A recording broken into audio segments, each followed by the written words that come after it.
आज की क्लास में वैद्युत द्विध्रुव के कारण उत्पन्न वैद्युत क्षेत्र की तीव्रता ये पढ़ चुके हो, साथ रहना।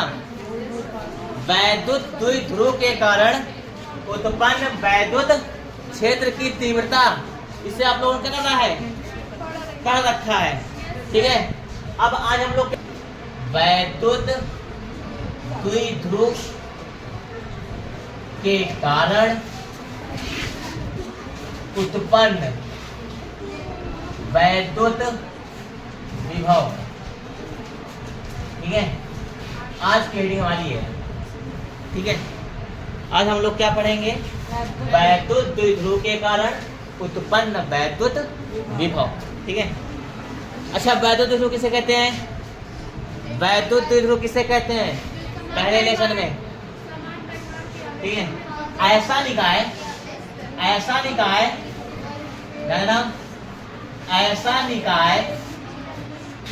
जिसपे समान परिमाण, मतलब क्यू कूलम आवेश यहाँ पर है तो क्यू कूलम आवेश यहाँ पर भी है, ठीक है।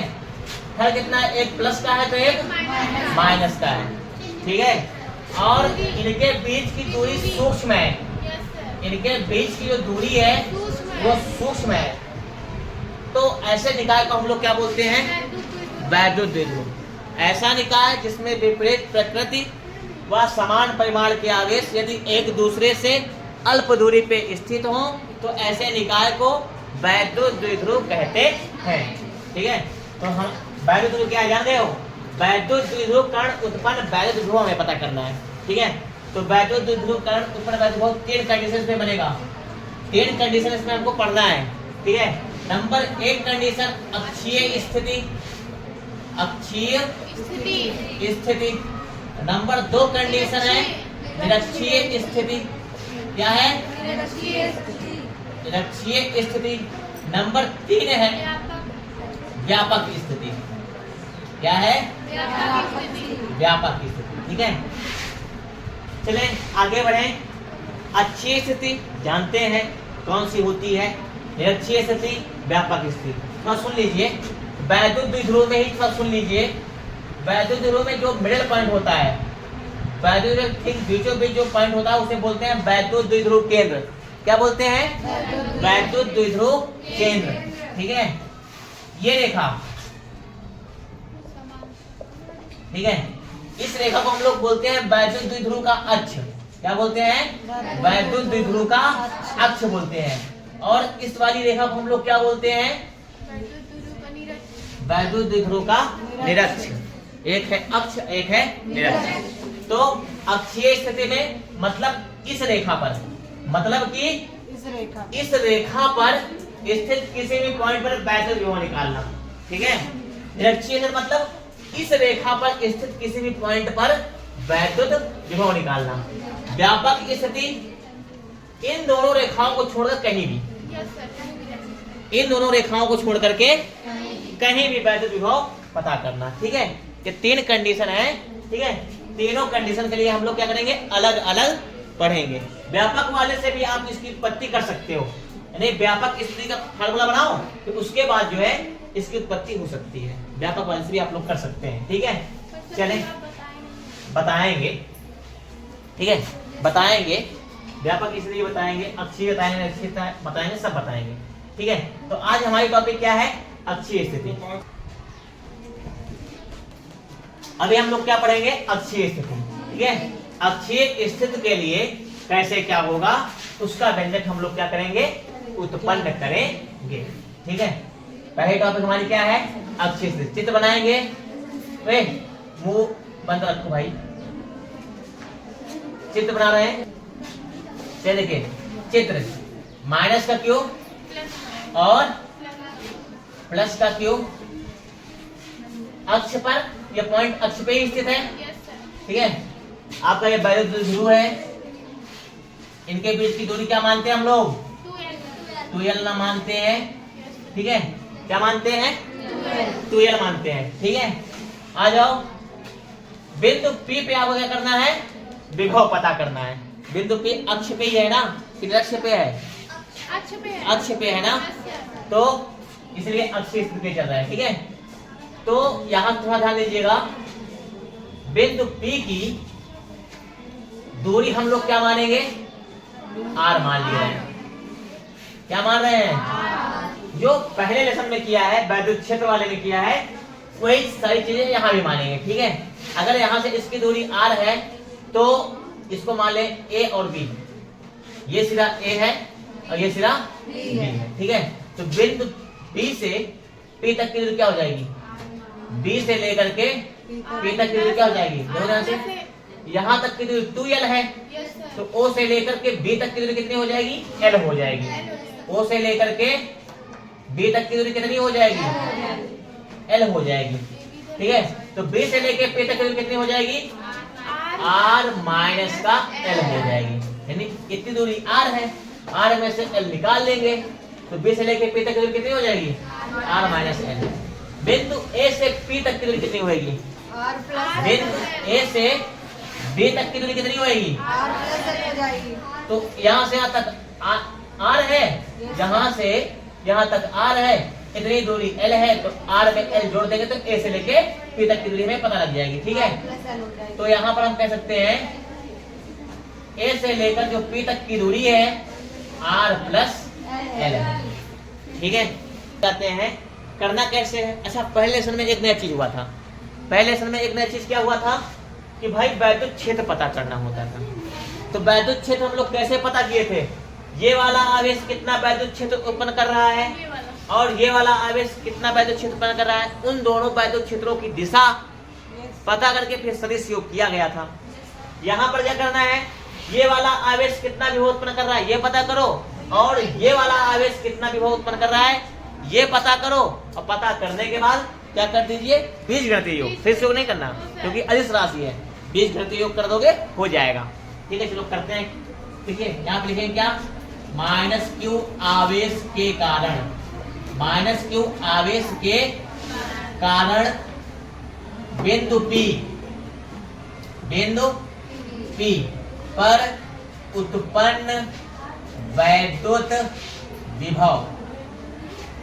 ठीक है, तो V1 मान लो, माइनस क्यू आवेश यहाँ पे कितना विभव उत्पन्न कर रहा है, V1, तो V1 बराबर कितना हो जाएगा, आवेश का मान कितना है, पहले लिखोगे 1/4 पाई एप्सिलॉन 0 K करेंगे।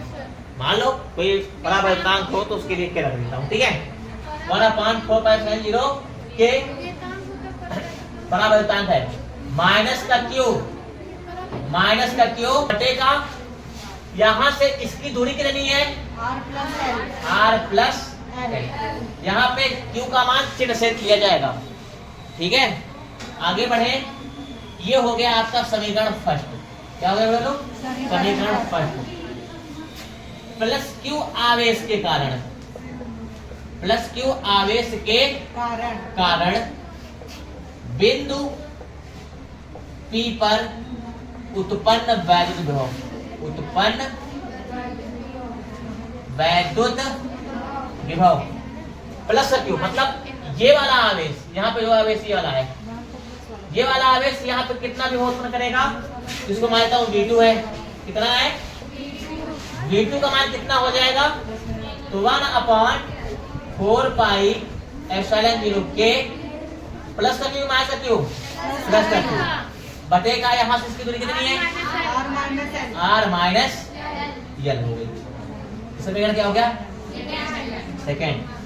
बिंदु P पर कुल वैद्युत विभव, बिंदु P पर उत्पन्न कुल वैद्युत विभव, उत्पन्न कुल वैद्युत विभव कितना हो जाएगा, बिंदु P पर उत्पन्न कुल वैद्युत विभव, तो ये वाला कितना कर रहा है, कितना कर रहा है, चलो कुल विभव मान लेता हूँ V है, तो V बराबर क्या हो जाएगा, V1 प्लस V2। V बराबर, V1 का मान कितना है, माइनस का कर दूं, माइनस लगा ले रहा हूँ, माइनस यहाँ लगा ले रहा हूँ, माइनस का 1/4 पाई एप्सिलॉन 0 K Q अपान का R plus L plus plus का चिन्ह, V2 का मान 1/4